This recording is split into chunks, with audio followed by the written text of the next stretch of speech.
Hi guys, good morning. Gumawa pala ako ng longganisa. Pakita ko sa inyo yung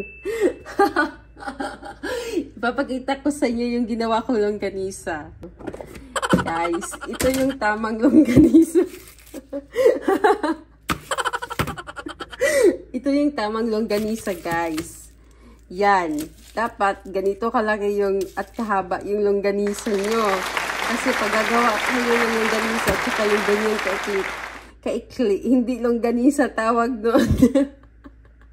Short ganisa. Ay, nako.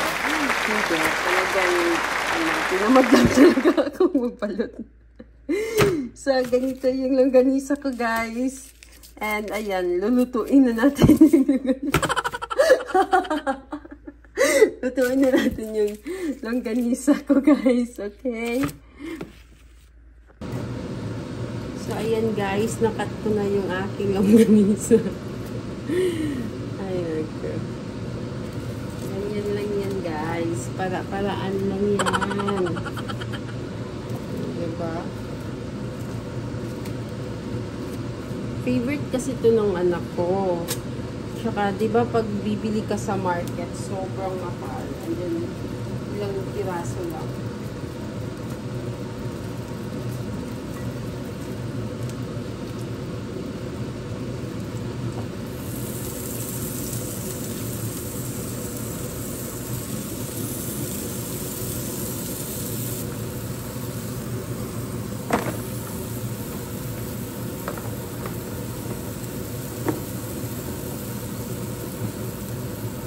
Yan sa pagpatakag.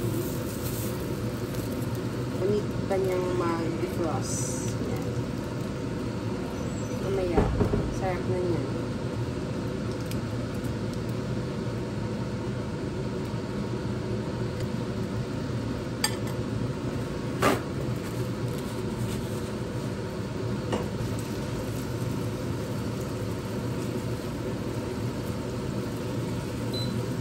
So, pag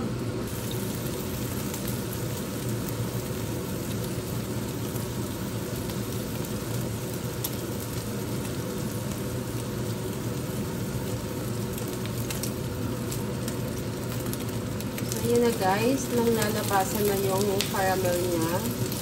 Kasi, pag longganisa talaga, may brown sugar. Ito pala ay garlic longganisa. Ibig sabihin, ang daming garlic na nilagay ko, mga 1 kilo.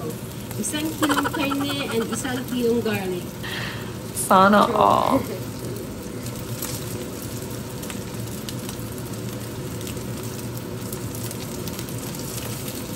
Yan, sarap nito.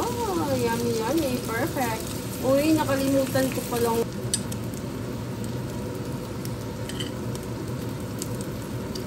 Ayan. Galing pala to sa sa lola ko. Pamigay. Sariling tanim. Masarap talaga pag may sarili kayong tanim, no? Perfect to. Inuulam nyo rin ba to?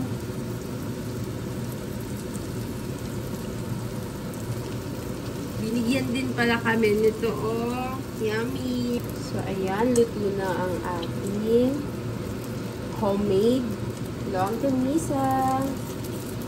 So, ayan. Yummy!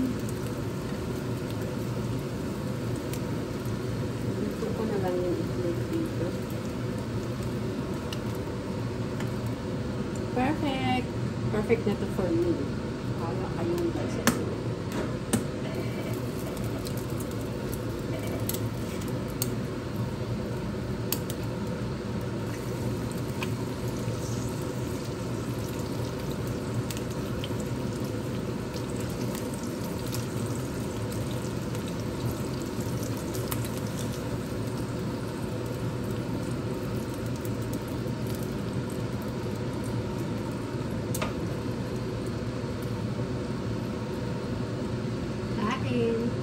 Bye guys.